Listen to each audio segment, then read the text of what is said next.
Okay, so hello and welcome everybody. It's really lovely to see so many of you here this evening. I hope you can all see my screen share. And what I'm going to talk to you a little bit about today is the Champions of the Past project, the LiDAR Portal. We're going to run through really an introduction to how this project sits within the rest of the offering for the Chase and Chalke project, though I'm assuming that many of you will actually be familiar with the Chase and Chalke scheme, so I won't be dwelling too long on that. I'll talk a little bit about the LiDAR data collection itself and why that was chosen as a method of investigating this landscape and what it's going to hopefully tell us. And then we'll dive straight in and have a look at the citizen science and the LiDAR portal. I'm going to run you through a bit of a training taster. So we're going to talk about some of the concepts that you'll go through when you do the training that's all available through our online modules. And then a little bit about the project outcomes and what's next. And we'll have time for questions at the end. So thank you very much for coming. Let's dive straight in. So the Champions of the Past project, which you're all familiar with, is a landscape partnership scheme currently managed by Johnny Monteith, and I've been brought in as a specialist with a team who work with me specifically to deliver the citizen science elements of the Champions of the Past project. So the Champions of the Past is really designed to be able to help local people engage with the cultural heritage of their landscape, and this runs alongside a whole series of other natural environment and educational projects as part of this wider lottery funded scheme. What do we mean by the landscape partnership? Well, the landscape partnership area, unfortunately, is not the totality of the Cranborne Chase area of outstanding natural beauty, but this area here that stretches from the region of Tarrant Gunville in the southwest up towards Stratford Tony in the north. And this is quite a large area across which we've been lucky enough to get a high resolution LiDAR acquisition that is going to be the focus of our study as part of this project. The area itself, 254 square kilometres, it's predominantly rural and a very agricultural landscape. It's also of huge significance, not just for the cultural heritage, which is of course what we're here to discuss predominantly tonight, but also the natural heritage of the area. And I think it's fair to say that although there are some extremely well-known and famous archaeological sites within the area, there is an awful lot more as yet unrecorded and to be discovered and to be better understood. So what really are we aiming to do with the Champions of the Past project? Well, we really want to engage with all the communities. So those people who are self-selecting and really interested in coming and doing skilled projects such as this, but also through local schools and various other forums to raise awareness and inspire people to get involved with both investigating and looking after the heritage of their landscape. And this will be delivered in part through accessible, making things like the LiDAR data and new skill sets accessible to people. So training is a really important part of what the project offer, but also the opportunity to get involved and do things proactively. What we hope to achieve by the broader Champions of the Past project is that there will be 15 archaeological sites that are in better managed and in improved condition. So these are what we sort of promised to the Heritage Lottery Fund as a result of them giving us a nice amount of money to do this work. That will have more than 200 new sites identified, recorded and investigated. And we'll talk a little bit more about what that means as we go through the rest of this evening. That 2 new volunteer groups will be established for the long-term legacy and continuity looking after sites within this landscape. And that we'll have close to 500 volunteers involved with the project. It's also really important that we engage with landowners and help them to understand the heritage of the landscape that they are curating and managing and working on behalf of us all. And then when I mentioned earlier the wider community impacts, this is also really important to be able to take the results of what we're doing, to share them with other people in the community, to embed them into educational resources that I know the project is developing for schools, and to really allow the widest possible access to the information that the LiDAR data and other heritage resources hold for us. really, we want to see the impact of this project in terms of how well understood and managed the landscape is after we've done all this work. So we're looking to see a tangible improvement in the condition of archaeological sites. So of course that starts off by assessing the condition of the sites currently and looking at ways in which they could be managed differently or better. And really the most important outcome here is the upskilling. So the ability for local people to really understand and to engage with the sort of tools that will help them to manage the landscape and understand the story of the landscape better. So we have broadly 5 phases, and I'm going to talk about a few of these today. And apologies if you've heard a little bit about this before, but I think it's important to set where this project is in the context of the other heritage themed projects within the Landscape Scale Partnership. So we have LiDAR data collection. I'll talk a little bit more about that in a moment, what LiDAR data is, why it's so important and why it's been acquired for this particular landscape and what we're going to do with it. There's periods of community engagement, some of which have been ongoing for many years now. And of course, during the period of COVID, the Landscape Scale Partnership team have had to be really innovative with the different ways in which people could engage with these data. The main subject of today, of course, is the Cranborne Chase LiDAR Portal. So we're going to talk a little bit about how that works, what you might expect to gain from volunteering with that particular project, and what we're aiming to achieve through it. And then leading on from that, there are a series of what you might call physical interventions. So opportunities to go out actually into the landscape, having looked at it through this amazing digital resource, you know, sort of at your fingertips in your home, but then to go out and look at these sites, to survey them, to understand them better. And we'll talk a little bit as well about the feedback loop and why going and looking at sites on the ground and investigating different types of sources really improves the way that you can interpret the LiDAR data and the sort of static resources that you have available through the portal. So trying to help people with an understanding in the round of this process of interpreting the different features that we're seeing to fully understand the modern and also the historic landscape. And then the final phase, moving on from this walkover survey, the investigation of features that we've identified through the LiDAR, will be some geophysical survey and small-scale excavation at sites as yet to be identified, because of course the whole point of this is that these projects lead on from each other and allow volunteers and the staff on the team an opportunity to really be involved in each of the stages of the decision-making process, of that sort of archaeological process, that investigative process as we go through. So a little bit to this, I've already mentioned that the community engagement has been going on for a while around these champions of the past. So there's been local pop-up events, archaeology walk and talks, Festival of Archaeology engagement events, online talks, particularly those were important, or having to keep our distance during COVID. And I've already mentioned some work with local schools and community groups.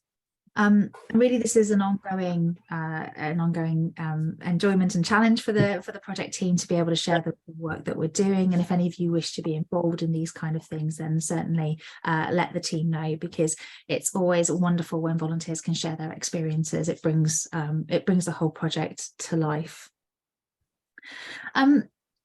And the LiDAR data collection, where does that sit within what we think of as kind of traditional archaeological investigation of the landscape?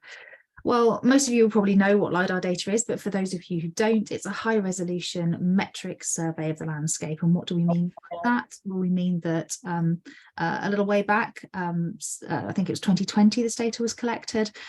We had an airplane that flew backwards and forwards across the landscape, collecting many measurements of the surface of the ground. The principles underlying LiDAR survey are pretty simple to understand. If you know the speed that something's traveling at and the time it takes to get from A to B, you can work out the distance between A and B. So we know that the laser is traveling at the speed of light, and we can calculate the time it takes to get from the plane to the ground and back again, and therefore we can work out the distance between the plane and the ground. And if you do that again and again and again, millions and millions of times over across this landscape, what you're then left with is a cloud of points, a cloud of height points across the landscape, which allows us to model really accurately to within 4 centimetres at the ground surface. So that's sort of a very brief introduction to what LiDAR is, but why would that be useful? Why would that be helpful for us as archaeologists? Why would we want to collect this kind of data?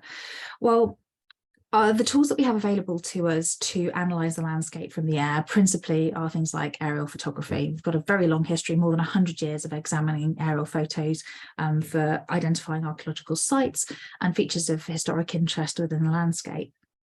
The problems with aerial photography, without going too deeply into it, really are around the seasonality and the variability of the presentation of archaeological features within those photos.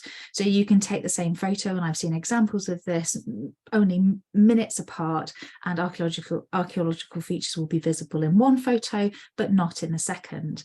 So while aerial photography is a really hugely important resource for us, it's also quite a partial way of surveying the landscape. And you have to do multiple repeated acquisitions over different years through different crop types in order to be able to collect a more holistic picture of what might be going on in terms of the historic landscape. And of course, the real Achilles heel of aerial photography is any area where there is woodland, and we know that across this chase and chalk landscape we have a lot of areas that are wooded, and of course you will only ever be able to see the top of that woodland canopy when you're looking at an air photo. Now, because LiDAR data is collecting height points, lots and lots of them, you can do some really clever filtering with that point cloud, which removes those vegetation features. So trees, bushes, houses, man-made objects also, you can choose to remove those from the models. And so what you're left with then is what we call a terrain model. So the surface underneath the vegetation. And so that allows us a glimpse really from for the first time, the terrain underneath vegetated areas across a whole landscape. So while LiDAR can't show us crop marks in the way that aerial photos can show us crop marks, so differences in vegetation, what it can show us is that microtopographic change, those little lumps and bumps that relate to all sorts of different activities that people have been doing in the past. So if you think about almost anything that a community might do, be that agriculture, be it land division, be it burial, be it development or building, even right the way through to the modern age, think about how each of those activities would make a change to the surface of the land. And that's really what we're trying to identify, those different changes. And then we'll look to categorize those changes as to whether they might be modern or historic or archaeological. So back to our LiDAR data, as I've already mentioned, it's very high resolution. We're really lucky. Some of you might be aware that we have Environment Agency LiDAR data available as well. Give me a quick wave if you've heard of the Environment Agency archive. Yeah, so you'll be aware that we're going to have 1 metre data for the first time this year for the whole of England and also for Wales, which is a huge step forward in terms of availability of public LiDAR data. Now that data is only 1 metre resolution, however, which as you can imagine, it makes it a little bit tricky if we're looking at quite small features. There's a general rule of thumb when it comes to remote sensing, which is what LiDAR and aerial photography, the sort of category of research that they sit under, which says that you shouldn't be trying to identify features that are less than 3 times the resolution of your data. So if we think about the Environment Agency 1 metre resolution data, the smallest feature we should hope to identify within that data has to be at least 3 metres in any given dimension. So that's actually quite large. Now, our Cranborne Chase bespoke LiDAR data is 25 centimetres. So 3 times 25, we're looking at a feature that's only 75 centimetres. Anything that's 75 centimetres and above, we should expect to be able to see present within the LiDAR data, providing it's got a topographic form. So hopefully that gives you an illustration of the difference between the quality of the generic Environment Agency data and the kind of bespoke data that we've been able to acquire thanks to funding from the Lottery Fund.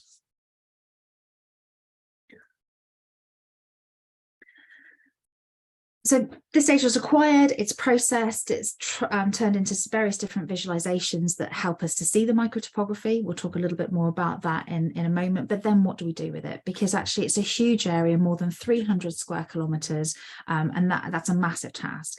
And the most successful ways of looking at these big bespoke LiDAR data sets for heritage have been through citizen science projects. So this is where we partner with local communities in order to be able to collect information from the LiDAR data, to do that interpretation of archaeological sites.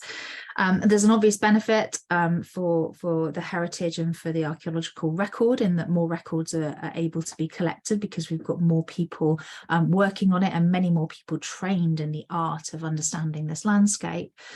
But there's huge benefit in terms of the quality of our interpretations. And this might run a little contrary to where some people think about citizen science, because some people might say, well, you know, the people who are coming into to work on these projects, just ordinary members of the public, how can they possibly have, you know, the background and experience that a professional would have? And I would argue, of course not. We're not expecting, you know, 20 or so years of aerial archaeological interpretation expertise from this task.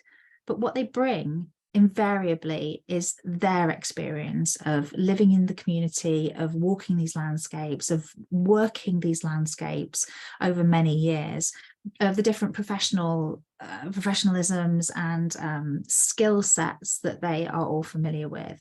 And that we've shown time and time again from work within the South Downs National Park, the Secrets of the High Woods project that some of you will be familiar with.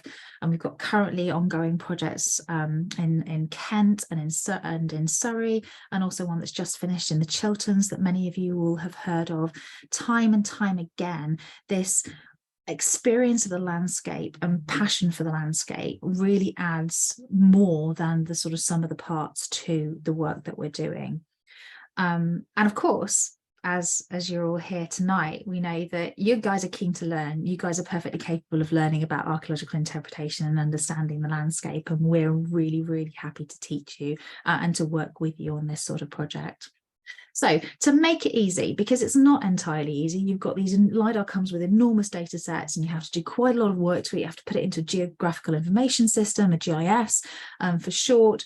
So how do we make this accessible to as many people as possible? Well, we do the hard work of hosting the data for you. And what we've created in the Chase and Chalke LiDAR portal is an interactive map that allows you to switch on different layers, not just the LiDAR visualizations, but also historic maps, information from the historic environment record, the scheduled monuments, sample transcriptions, and we'll take a look at all of this in a minute. And the idea is to bring everything together for you in a location that makes it as easy as possible for you to interact with the data and for you to record information that you see. The LiDAR visualization themselves are provided as seamless layers, so there's no joins between them. You can see every scale from the whole area right the way down to a few meters at the roll of a mouse. We've got, as I mentioned, the historic environment record data, but it's important to say that that's from 3 different counties. So from Dorset, Hampshire and Wiltshire has all been brought together, so that that's all at your fingertips as well. And each of those records allow you to link through to the original hosted record too. So you'll see the summary within our portal, but then you'll also be able to link through to the full historic environment record from each of those locations. We've given you background mapping, modern satellite imagery, but also modern and historic ordnance survey mapping, so that you can situate yourself within the landscape and compare the features that you're seeing within the LiDAR data to those which might be known from historic maps. And to help you on your way, we've also arranged for the professional transcription of areas within the Chase and Chalke project, so that you can look and see what an archaeologist with many years experience of looking at these type of data thinks about it. And most importantly, within the portal, we've also got all our online training, and I'll talk about that in a bit more detail in a moment. So that's all the resources that you need, both to learn about it, but then also to reference back as you're undertaking the project work. So this is what the portal looks like. We've got an area on the left hand side for you to record information, and of course the map takes up most of the screen on the right hand side, and sitting there between the two, we've got this area of our legend, the various different map layers that you can use. These get switched on and off using simple checkbox. So hopefully that's fairly intuitive. And any layer that is a raster layer, so by that we mean an image layer, can also have its opacity change. So you can make it more or less transparent so that you can layer up and see through different layers.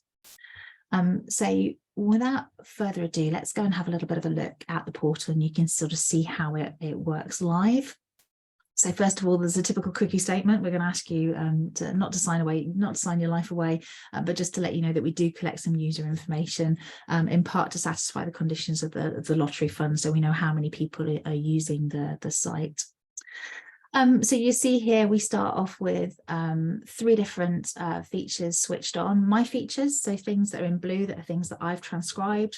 Reviewed features, now these are features that have been transcribed by the general public and then reviewed by a smaller group comprising professionals, but also some more experienced volunteers. And the point of that review process is to help reassure you that your contributions are not just drifting off into the ether, that they are being considered and that they are being looked at and compared to the rest of the professional knowledge, and also to help with that feedback loop, so that when you've made some transcriptions, you can look at the review of those transcriptions and build that into your future interpretations. And as you can see, the vast majority of these at the moment are in fact unreviewed features, so those are the ones in pink. And you'll see as we zoom in, the map is fairly quick to refresh. So these are what we call polygon features. So they are individual shapes that have been drawn on the landscape. And if you click on any one of these features, you'll see it brings up a field record, so that you can see exactly what was written and what has been recorded for any existing feature that's been transcribed. I'm just going to escape out of that one for the moment, not be full screen for a second. So that explains the first 3 types of features. Essentially, they're things that you and other volunteers have added to the LiDAR portal, coloured in 3 different ways, so that we understand where they are in the process of being transcribed and being reviewed. We've got the Chase and Chalke project area, which is a large boundary that encompasses the entire coverage, just so that you know where that is. And then this next layer down is the archaeological transcriptions. So these are the areas that have been looked at by the experienced professional archaeologists, and these transcriptions have been done in order to help you to have a bit more of a pointer as to what the features might be as you're looking at the LiDAR data. So here you can see we've got, it's a sampled LiDAR transcriptions layer. This is a bank or an earthwork, that's the category of feature. Then you can see the sort of description that our professional Emily has put in there. So all of this information seems like a lot, but it's there to help. It's there so that you can cross-reference it and help you to feel more confident. So those are the polygon layers that we've generated as a project, or you've generated as volunteers, and then we have some data that we've brought in from other sources. So the first of those is scheduled monuments. You can see they appear here in orange, and they are also all labelled. And the reason they're labelled is because it makes it easier for you to find the reference for that feature if you happen to be recording a feature that's associated with it from the LiDAR.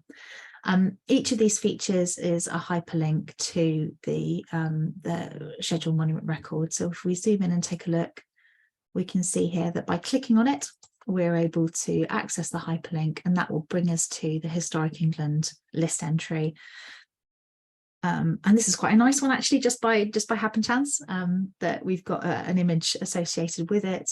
The official list entry here, which gives you more information about the reasons for designation.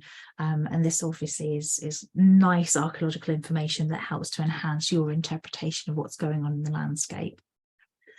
In a similar way, we're also able to view those HER monuments that I talked about.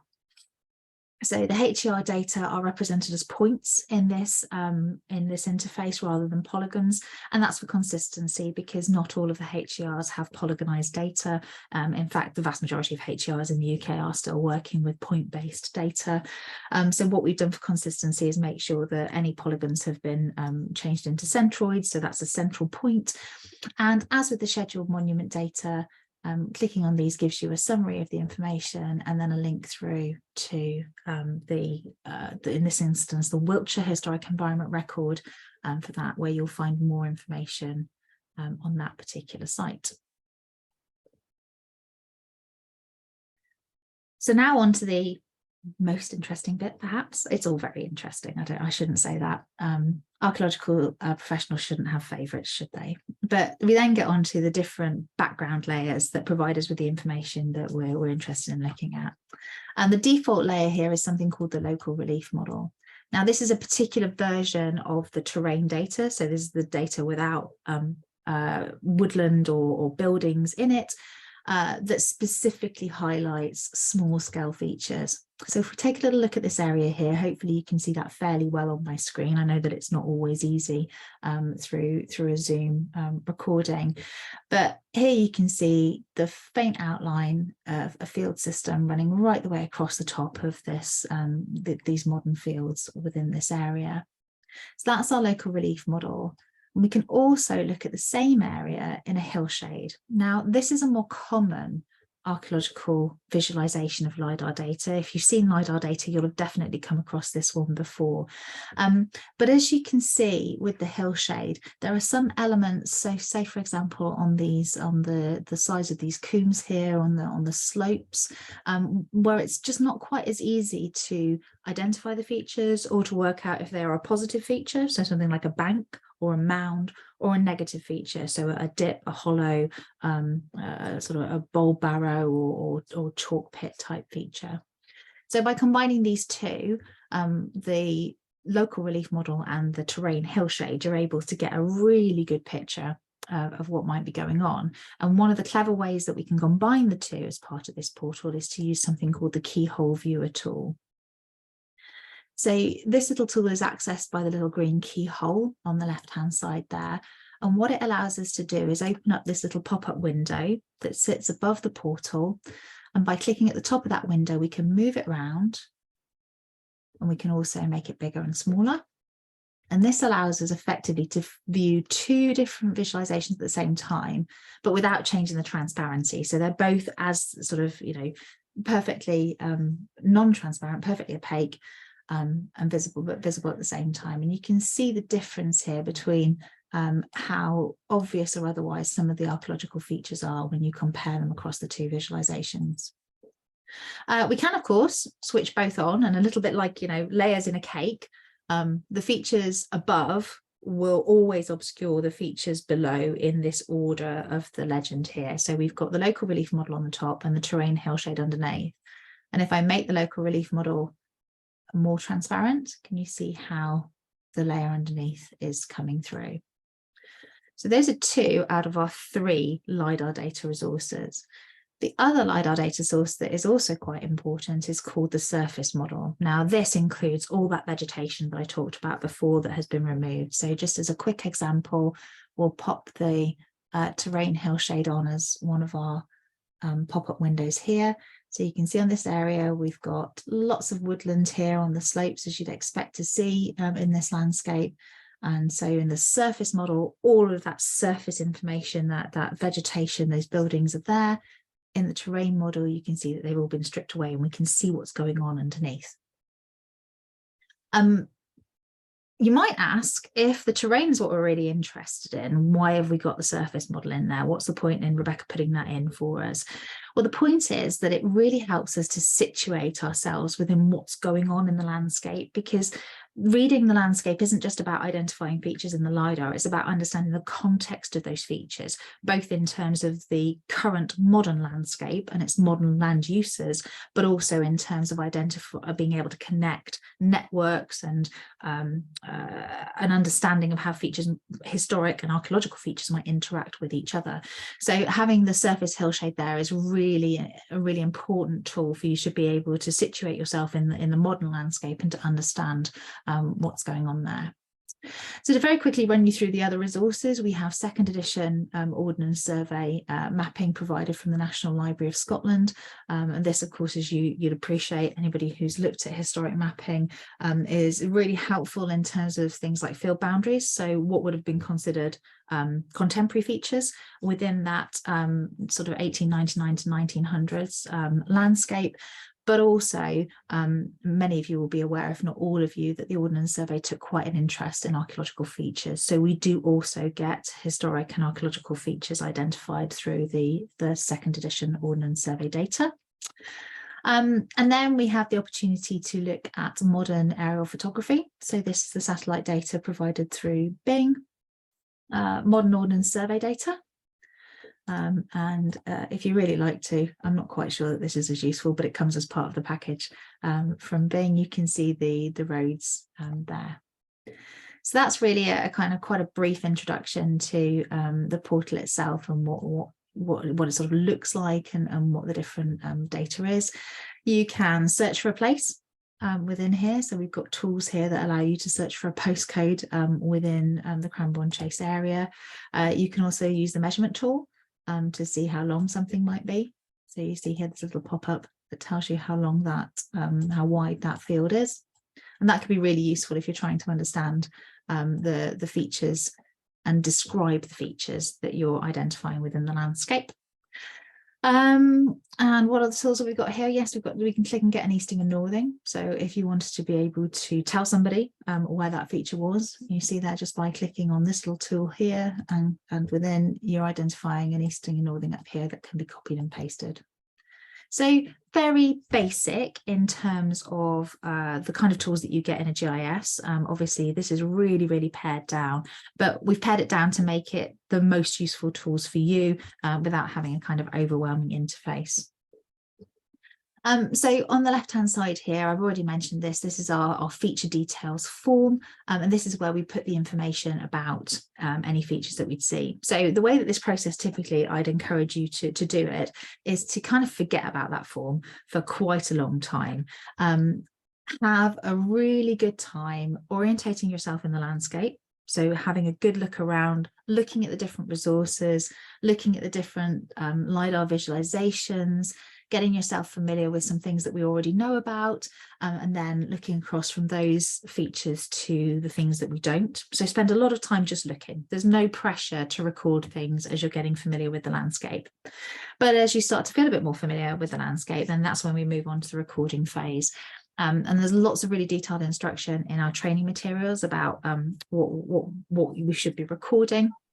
But really we're asking you to make quite minimal information. So a free text description of what you've seen.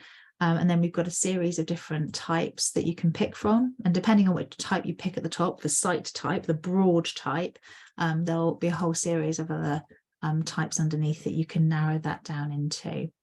And we've got, as part of the training materials, a fully illustrated monument thesaurus. So you will go through and see all the different sorts of features that we consider that are going to be common and present within this landscape, and particularly present within the LiDAR data, because remember, the LiDAR is showing us physical features on the surface of the land. It's not going to show us things that are buried below it, because it cannot penetrate through the ground surface. It is just showing us that high resolution mapping of the top. So while the LiDAR data is a really incredible resource and it shows us a lot, there's also a lot that it can't show us in terms of the types of features that we might be interested in archaeologically. So it's always important to pair LiDAR investigations with other types of field work and other types of archaeological investigation. So running really quickly down this form, if you are able to give a possible period by analogy, you can check those boxes there. We also like you to tell us which map layers you've used so that we've got some understanding of how you came to the conclusions that you came to about that feature. And then this ties in with the other stages of work that we'll be doing with volunteers as part of this project. Would you recommend going and visiting this feature in the field?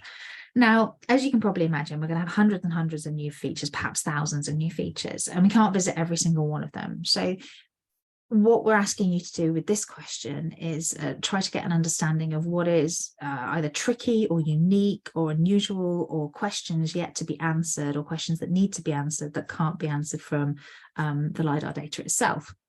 So a good example of that might be if you have a boundary that runs very close to a barocemetery and the relationship between those two is unclear. So that would be a really good candidate for field survey, because you want to go out into the field and take a look at the relationship between different features that you've identified within the LiDAR, to try and understand, you know, if there's a chronological relationship between them, if there's a physical relationship between them. Likewise, if you see a site that it appears to have had quite a lot of erosion, or that there might have been some sort of damage to the site, or it looks quite partial, that would also be a really good reason for wanting to go and have a look at it on the ground. And likewise, if you see something that you're just completely uncertain about, that it doesn't seem to fit in any category, the information that you've gathered about it doesn't lead you to a particular conclusion, that's also a really good candidate for a field visit. So I'm going to pop back to the webinar now, because I realise I spent quite a lot of time on that, and we've still got a few things that I'd like to be able to share with you about the rest of it. So just taking a moment here, we've had a quick look at the portal. But the really important element that I would strongly encourage you all to do is the online training. So what I'm doing in this webinar is just giving you a bit of a taster for how the portal works and the information that we've got within the online training. But you'll see that we've taken a lot of time and effort to put together these online modules that step you through all the processes and the understanding that you need to feel confident about volunteering as part of this project. The idea really is that we can help you develop skills interpreting LiDAR and landscapes. And so we've taken all our experience as professionals and tried to sort of pin it down into these modules. And so just to give you a little example of the sort of content of the modules, we'll talk about the differences in sort of the sorts of archaeology that we can see from the air. So we ground you in the expectations of what you should be able to see and what you shouldn't be able to see, and how LiDAR can be used, but also why it might not be showing us particular types of features and where we need to use other techniques.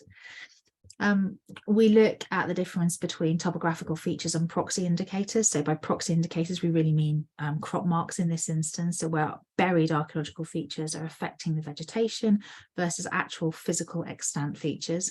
And no prizes for guessing, if you've all been listening carefully, which of those types of features the LiDAR really excels at showing us and which type it really can't show us at all.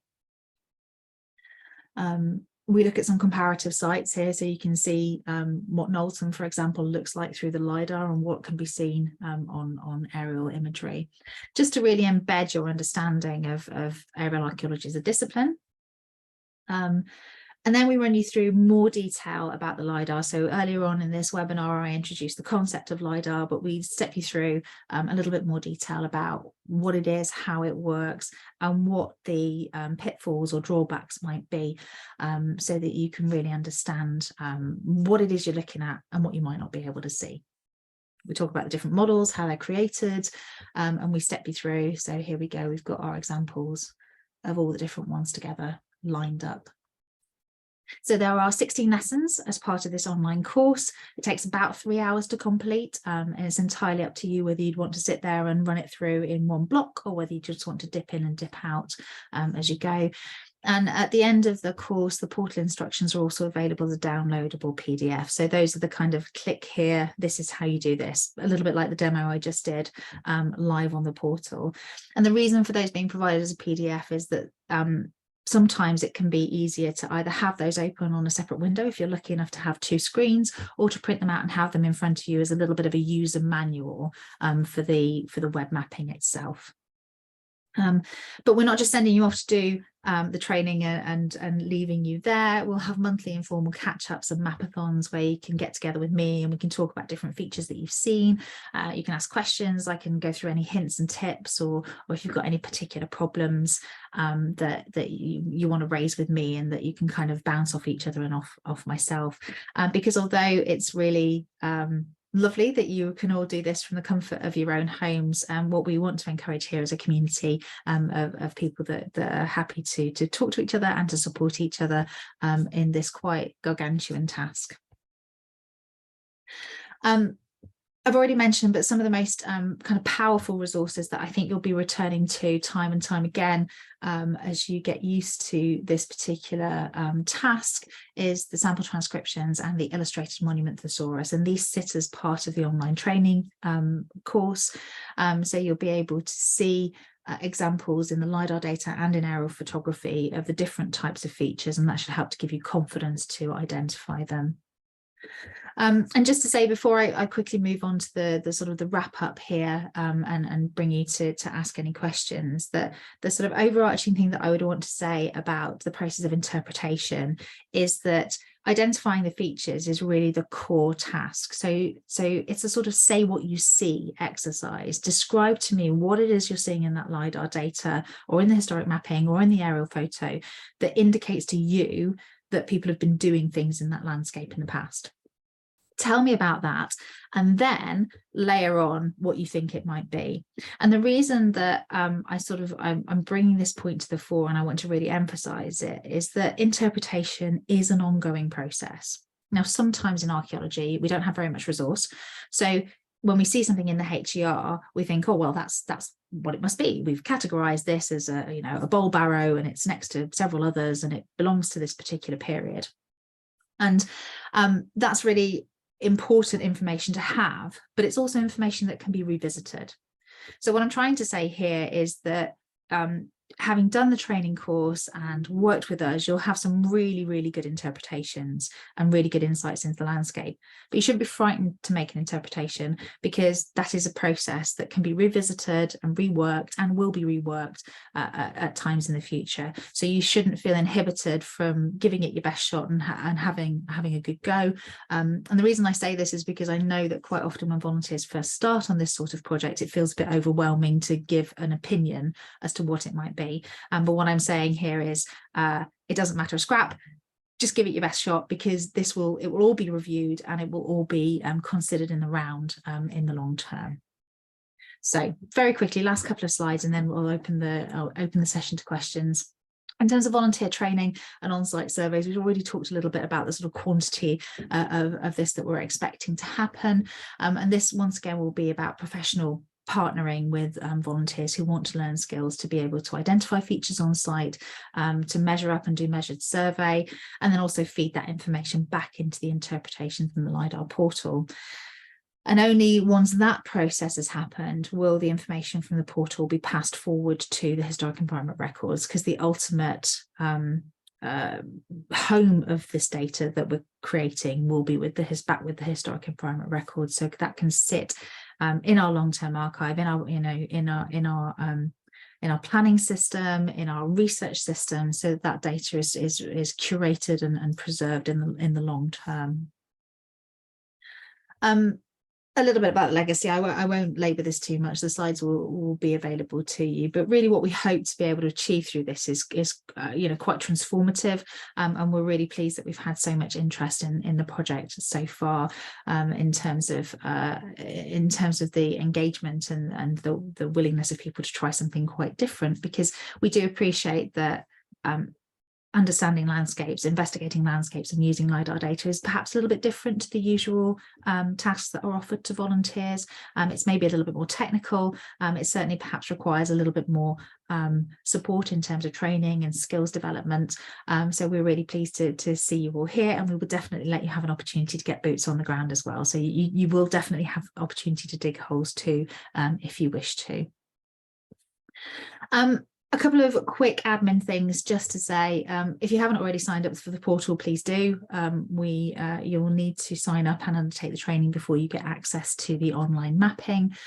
Please also register to become a volunteer through the Chalke and Chase Training Hub, because it's through the Training Hub that the other opportunities will arise to do the field walking, to do the geophysical survey, to do the excavation. So It's unfortunate that you have to sign up in 2 locations, but the reason for that is that the portal is very specific to that digital data entry task, whereas the volunteer training hub is all about the training and volunteer community across the whole Chase and Chalke project. So step 2, once you've signed up to both of those, is do the online training, and once you've completed the online training and got yourself signed off with your certificate, you'll have access to the GIS mapping, and then, you know, come along to our monthly meetups. You'll all get a reminder of when those will be, and if you've got any problems, I'm here, and you can email me at any time and I will try and help.